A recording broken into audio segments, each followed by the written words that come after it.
एकत्रित आयुष्यमान भारत, प्रधानमंत्री जन आरोग्य योजना व महात्मा ज्योतिराव फुले जन आरोग्य योजनेअंतर्गत एकूण 1356 आजारावर मोफत उपचार केला जातात. त्यामध्ये कोणकोणत्या आजारावर वैद्यकीय उपचार व शस्त्रक्रिया मोफत मिळते ते या व्हिडिओमध्ये पहा.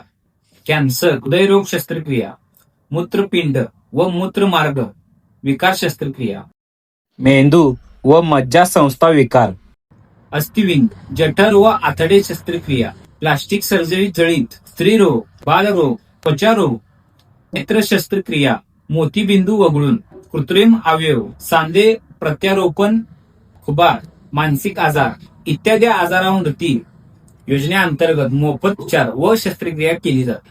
या योजनेविषयी अधिक माहिती मिळवण्यासाठी स्क्रीनवर दिलेल्या नंबरवर कॉल करा. निशुल्क दूरध्वनी क्रमांक आहे किंवा या वेबसाईटला भेट द्या. अशा योजना, आरोग्य व हॉस्पिटलच्या माहितीसाठी फॉलो करा आपला आरोग्य.